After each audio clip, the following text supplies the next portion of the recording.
and I don't, or not Mike Patrick. I don't know what it was, and yeah, it is. Sorry, Habit. But I don't know what it was. But we had a lot of Marvel television news coming out. Like Brad Winderbaum, one of the the heads of Marvel TV, was out doing stuff, and like they kind of showed off that the Marvel television logo / brand has been reborn for the MCU series on Disney Plus, which is interesting. Mm-hmm. And if you may remember, Marvel Television was run by Jeff Loeb whenever they did Agents of S.H.I.E.L.D., everyone's favorite Inhumans show that even debuted in IMAX, if you remember that. I mean, my favorite for sure. Yeah, but it did lead into some of the better stuff with Daredevil, Jessica Jones, the Defenders series as well. So they have brought that branding back, and it will live alongside Marvel Studios, which is the movie portion, Marvel Television, and Marvel Animation, which we've seen lately with I don't know how much. I know you said you've not seen all of X-Men '97 yet, but like the What If stuff, they've been using that Marvel Animation Studios logo. So yep, I've seen all the What If stuff. So yeah, I really enjoyed the different animation styles for sure, even if I'm not interested in the plot lines of different episodes. Yeah. And the cool thing about this at the end of the day is for Marvel Television for me is like it shows that they're giving it its own, like, I guess, department, right? Like its own focus. The TV shows aren't just a part of Marvel Studios anymore. Television will get its own, I guess, people running it. And we got that promise last year when they retooled Daredevil and kind of parted ways with the writers and everything and started like, we're not going to film, we're going to scrap or keep what we can, scrap what's not working, and start over. And this feels like the first official step in that direction now that it's kind of out there, or they're getting ready for it. Yeah, I mean, frankly, man, there's a lot of stuff that is not working with Marvel Television, and I think they needed to make a step like this. Absolutely. Because, I mean, even for big fans of the property, there have been a lot of misses with Marvel TV, and I mean, very few like event shows where people from outside of the zeitgeist, outside of the MCU fan base are like, I got to go watch that show.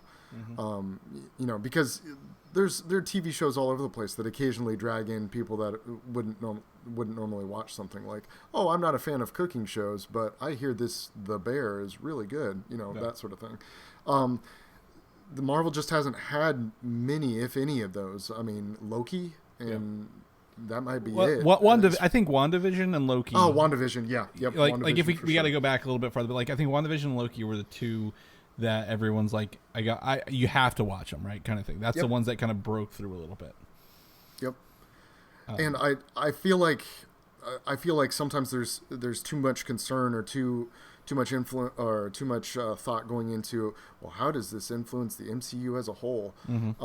Instead of just like, let's try to make a good show and then worry about the rest of that maybe a little bit later. Yeah. I don't know. Well, no. You're right, because if they do this and they pull Marvel Television out, like, we can just make good TV shows with people who know how to make TV shows, right? I think to your point, anything that was good before, they didn't know how to do it. They were trying to run it like a movie, right? Like, and we even talked about, we'll just fix the TV show in post. That's not how TV works. Right, throw money at it. Yeah. Like, we don't need to go back and film anything else. We'll just make the edits work, and that's not how TV works at all. So I think this is a good thing, right? I'm happy. And to your point again, make something good that's not connected to the larger events. X-Men '97. I know you haven't watched it, but I mean, I'm sure you've heard word around it, right? Like, oh yeah, for sure. It doesn't connect to the MCU. It's literally a continuation of the '90s X-Men cartoon, but they made it good because they don't have to connect everything. They don't have to worry about the repercussions of the live action movies.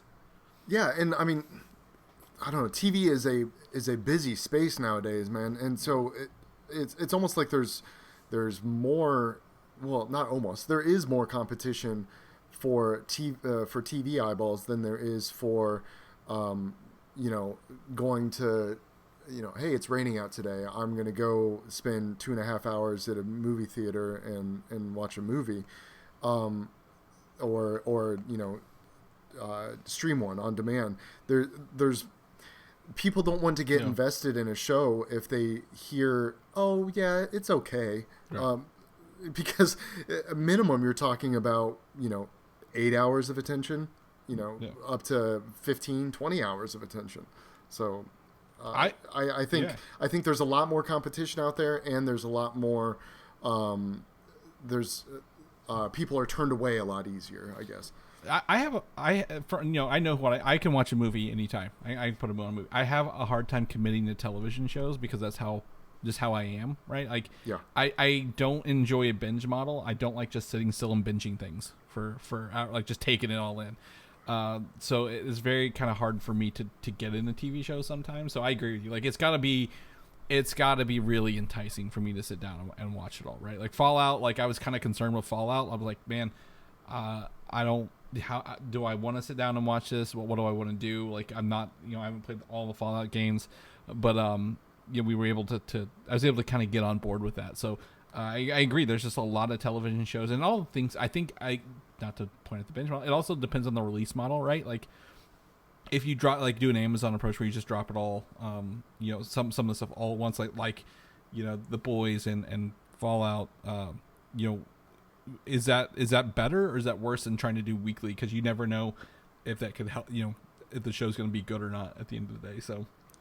Yeah, I mean, not to be pedantic, but I don't think The Boys did all at once. Well, they dropped the first three, and you're right, and it's mostly like they dropped the first three. But I think, and I apologize, but Amazon is very they go back and forth on their shows.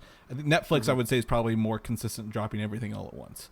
Yes, I think was it Bridgerton season 3 dropped this weekend. Not that I watched Bridgerton by any means, folks, so don't come at me. It's just like when they drop a show, you see everything about it, like all the memes, like we watched it all this weekend. I'm like, good lord, it's a lot of stuff. And now we're transitioning into becoming a Bridgerton podcast. That's right. The only thing I wish Netflix dropped all at once some days was a Great British Baking Show. All right. No kidding. Right, like that's the show I'd binge in a heartbeat. Well, I know that's because I would come, Whitney and I would come visit you, and we would just sit down, and for a whole weekend we would gamble on who's going to win, and we would maybe take breaks and bake stuff. Exactly. Yeah. You make our own snacks along the way for the show. Yeah. Yeah. I'm biased. Moving in, Daredevil Born Again, I think would be the biggest news out of this event that happened, and we have a